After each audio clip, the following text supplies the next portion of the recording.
I woke up to the sound of chainsaws. Not the distant hum of a neighbor trimming hedges, but the kind of deep, guttural roar that made my stomach drop. I bolted upright, still groggy, and for a split second I thought I was dreaming. But the moment I caught sight of what was happening outside my window, reality hit me like a truck.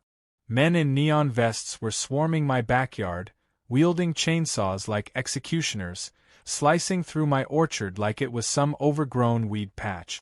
A towering apple tree, one that had stood in my family's land for over 50 years, cracked and groaned before slamming to the ground in a shower of broken branches and crushed fruit.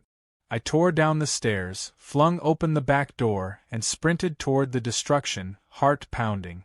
And there, standing in the middle of the carnage, arms crossed with a smirk of absolute victory, was Karen, the queen of the HOA. The woman who had been on a mission to make my life miserable from the day I moved in. "Oh good, you're awake," she said, not even flinching as another tree went crashing down. I couldn't breathe, couldn't speak.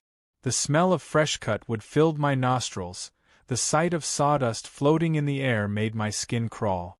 My orchard, my award-winning, decades-old orchard, was being hacked apart before my eyes. "You're welcome," she added, as if she'd just taken out my garbage instead of committing an act of pure destruction. "Now your yard won't be such an eyesore." It hadn't always been like this. When I first moved in, I thought I had finally found a place to settle down and enjoy my retirement. A quiet neighborhood, a good-sized yard, and most importantly, a space to continue the legacy of my family's orchard. These weren't just any trees. Each one was hand-planted by my father, my grandfather, and even his father before him. The apples from these trees had won state fairs, the peaches were featured in magazines, and the cherries had been praised by chefs in high-end restaurants. This wasn't just land to me. It was history. It was my life. Karen, however, saw it differently. The trouble started the moment she knocked on my door, clipboard in hand, fake smile plastered on her face. "Welcome to the neighborhood," she had chirped. "Just a few things to go over about our HOA rules." I should have known then. I should have seen the glint in her eyes, the way she surveyed my yard like a general inspecting a battlefield. She didn't see a home. She saw something to control. At first, it was minor things. A warning about my fence being too rustic. A complaint about my garden gnome collection. A notice about my mailbox not being aesthetically cohesive with the rest of the neighborhood. Petty things. Annoying, but nothing I couldn't ignore. Then came the letters. Anonymous complaints. Of course, we all knew who they were from. Karen had a habit of hiding behind official HOA documents as if she weren't the one writing them. One day it was about the overgrown nature of my yard. The next, it was about how my trees didn't match the neighborhood aesthetic. I ignored her. Because, quite frankly, I had better things to do than entertain a woman whose greatest thrill in life was policing mailbox colors. But Karen didn't like to be ignored. She started showing up unannounced, inspecting my property with that same fake, tight-lipped smile.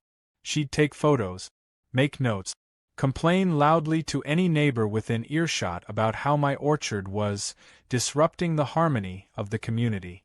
Still, I ignored her. Then the fines started rolling in. At first, I laughed. A $50 fine for non-regulation plant life? A $100 penalty for excessive foliage? It was ridiculous, but the more I ignored them, the more they came. One day, I caught her standing at the edge of my property, hands on her hips, scowling at my favorite apple tree. A massive, beautiful tree, older than me, covered in thick branches and ruby-red fruit. "That tree is an eyesore," she had said. I smiled. "That tree is older than this HOA." She didn't like that response. And she definitely didn't like when I jokingly named the tree after her. Old Karen. Word got around the neighborhood. People laughed. She didn't. But I never thought she'd go this far. I never thought she'd take an axe, well, a chainsaw, to my property. And yet, here I was, standing in the middle of my yard, watching the last remnants of my family's orchard being turned into firewood. "You had no right," I shouted, stepping toward her. She held up a piece of paper and wagged it in front of me like a golden ticket. "Oh, but I did. Section 5B of the HOA agreement clearly states that any landscaping that disrupts the visual cohesion of the community is subject to removal." "That's not what it says." My voice was shaking, but not with fear. With pure, unfiltered rage. Karen shrugged, unbothered. "Well, the HOA board voted on it. And since I run the board..." The realization hit me like a gut punch. She had gone behind my back. Held some shady vote with her little group of minions. Used some loophole in the vague, bureaucratic nonsense of the HOA handbook to justify this insanity. I looked at the remains of my orchard. At the stumps where trees once stood. At the crushed apples and broken branches littering the ground. And then I saw something that made my blood run cold. The cherry tree. Not just any cherry tree. The cherry tree. It had been my grandfather's pride and joy. It had survived storms, droughts, even a fire. And now it was lying in pieces on the ground, cut down without a second thought. I turned back to Karen, and for the first time, she actually took a step back. "This isn't over," I said, my voice calm. Too calm. The kind of calm that comes before a storm. She laughed, a short, sharp bark. "Oh please. You don't have a leg to stand on. It's done." I looked at the wreckage once more, took in every broken branch, every shattered piece of my family's legacy. Then I smiled. A slow, knowing smile. Because what Karen didn't know, what she was about to find out in the most painful way possible, was that she hadn't just cut down some trees. She had just destroyed an award-winning orchard. And she was about to pay. Big time. I stood there, fists clenched, as the last of my trees crashed to the ground. The chainsaws fell silent, leaving behind an eerie stillness. The air was thick with the smell of fresh-cut wood, mingled with the sour scent of crushed fruit. Karen still had that smug look on her face, arms crossed, basking in her own twisted sense of accomplishment. My orchard, my family's legacy, was gone, reduced to nothing more than a pile of stumps and sawdust. I took a slow, deep breath, forcing myself to keep my temper in check. Losing it wouldn't bring my trees back, and I wasn't about to give Karen the satisfaction of seeing me crack. Instead, I stepped forward, my voice dangerously calm. "You just made the biggest mistake of your life." Karen rolled her eyes, waving the HOA document like it was a sacred text. "Oh please. You were warned. Multiple times. Your little forest was disrupting the uniform aesthetic of the neighborhood. Now, everything looks clean and proper." I let out a short laugh, shaking my head in disbelief. "You don't even realize what you've done, do you?" She frowned slightly, clearly not liking the way I wasn't reacting the way she expected. "Oh, I realize exactly what I've done. I just saved property values from plummeting because of your ridiculous farming experiment. Honestly, I don't know why you're so upset. It's just a bunch of trees." My jaw tightened. Just a bunch of trees. My family had nurtured those trees for generations. They weren't just plants. They were living history, pieces of my childhood, of my father's and grandfather's work. The apple tree that had been planted the day I was born, the peach tree that had won 3 blue ribbons at the state fair, the cherry tree that had been grafted from a 100-year-old lineage of prized fruit. She had destroyed them all in a single morning. Before I could say another word, one of the workers, who had the decency to at least look a little guilty, approached me. "Sir, we were just following the HOA's orders. We were told everything was approved." I turned my gaze back to Karen. "And you signed off on it personally, didn't you?" Karen's smirk widened. "Of course I did. As HOA president, it's my responsibility to ensure compliance. And trust me, Joe, you were never going to comply." I studied her for a moment. She truly thought she had won. She thought this was over, that I would just roll over and accept it. But she had no idea what was coming next. Before responding, I pulled my phone from my pocket and snapped a few photos of the wreckage. Then, still keeping my voice level, I said, "Hope you have a good lawyer." Karen scoffed. "Oh, don't be dramatic. You signed the HOA agreement when you moved in. It clearly states that any landscaping deemed disruptive can be removed at the board's discretion. This is completely legal." I smiled at her, but there was no warmth behind it. "Karen, you just authorized the destruction of an orchard that was under evaluation for historical preservation status. Those weren't just any fruit trees. They were part of a state-recognized agricultural heritage program." The smug expression slipped from her face for just a fraction of a second before she recovered. "Oh, please. You're making that up." I shook my head. "Not at all. I submitted paperwork to the state agricultural department months ago. That cherry tree you had cut down? It was from one of the oldest documented lineages in this region. The apple trees? Some of the rarest heirloom varieties left in the country. And the peach trees? Well, let's just say those were worth a small fortune in their own right." Karen's smile wavered.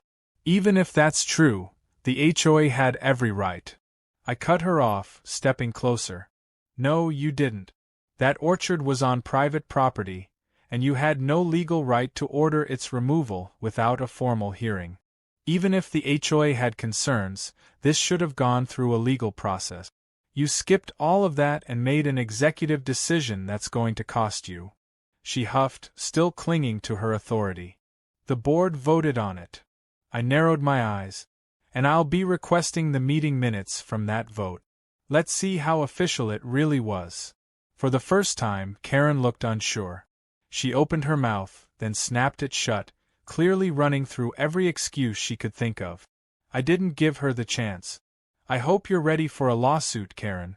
Because not only am I suing the HOA for destruction of property, but I'll also be pressing charges for trespassing, vandalism, and financial damages.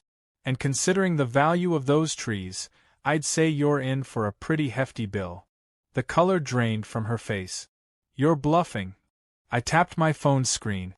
"Already contacted my lawyer.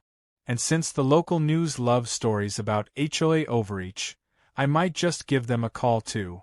She sputtered, glancing around, realizing that some of the neighbors had come outside, drawn by the noise. A few of them were whispering, shaking their heads at the sight of my destroyed orchard. Even the workers looked uneasy, probably realizing they had just been roped into something much bigger than a landscaping job. I turned to the foreman. "I'd suggest you keep a record of who ordered this job. You're about to be dragged into a legal mess, and I doubt Karen here is going to take the fall alone." The man nodded quickly, taking a step back from Karen, who was now red-faced and fuming. "This isn't over," she snapped.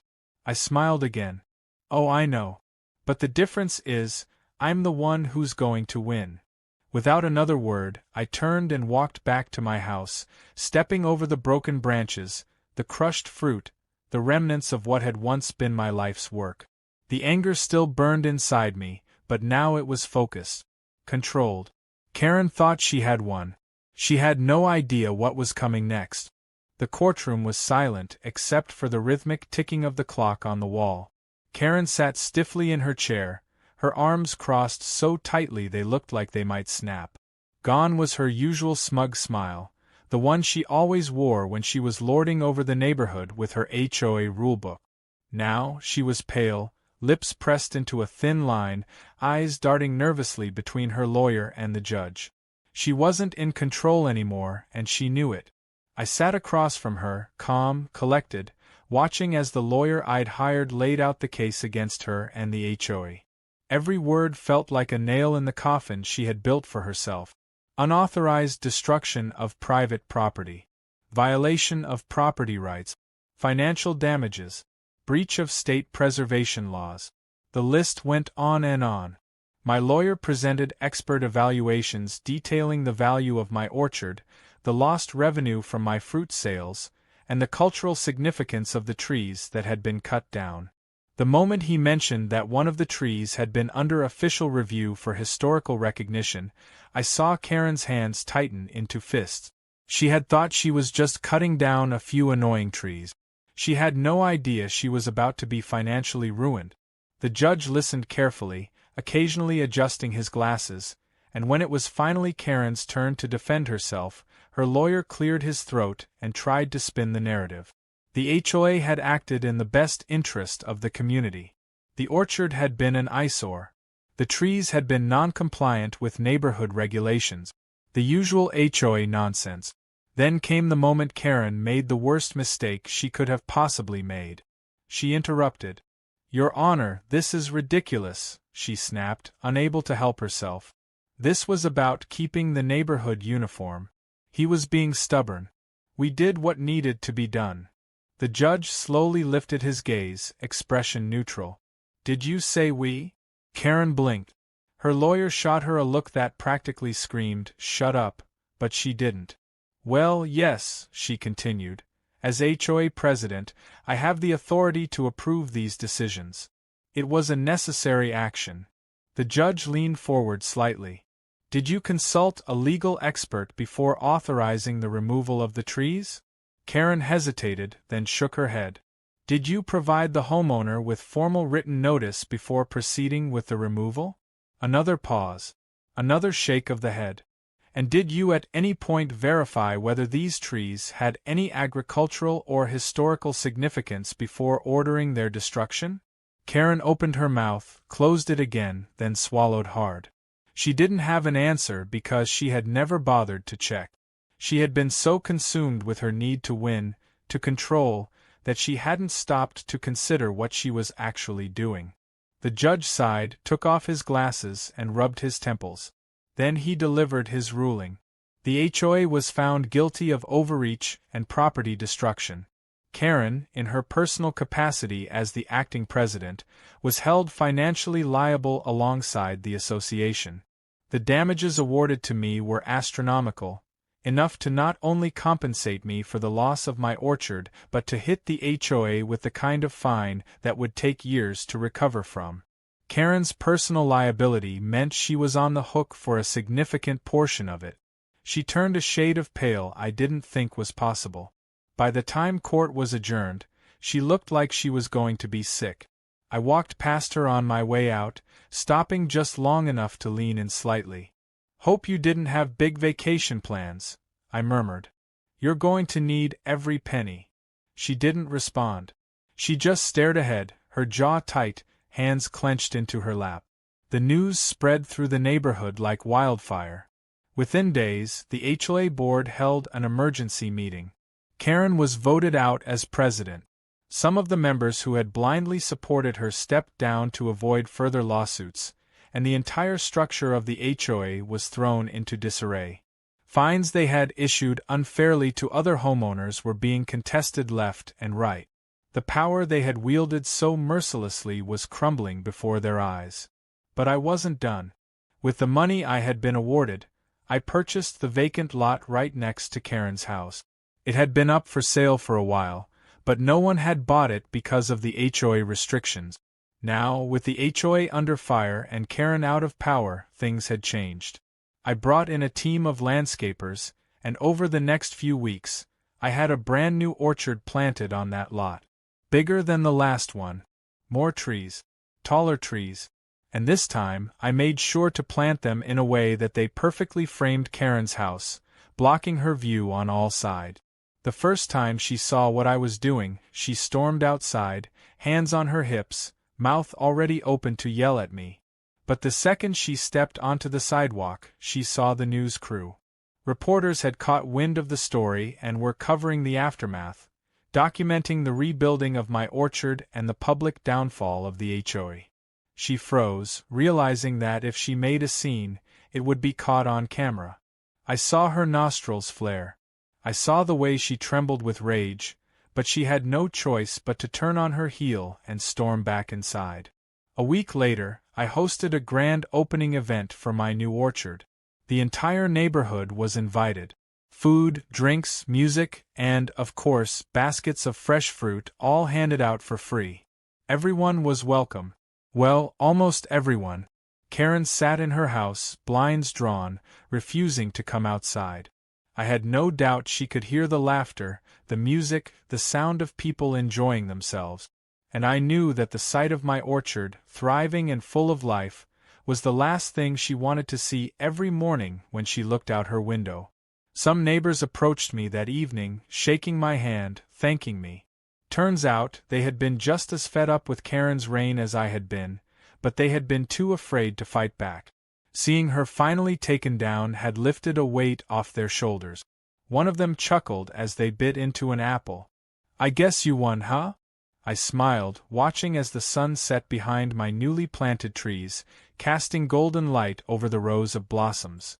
"Oh, I didn't just win," I said. "I made sure she lost." Karen eventually sold her house and left the neighborhood. No one missed her. The HOA, stripped of its power, became more of a casual committee rather than an oppressive regime. And as for me, I kept growing my orchard, tending to my trees, and enjoying every minute of it. Because in the end, the best revenge wasn't just winning the lawsuit or getting paid for my losses. It was knowing that every time Karen thought about this neighborhood, about the home she had once ruled, she would remember one thing. She had tried to destroy my orchard, but in the end, she had only helped me grow something even greater.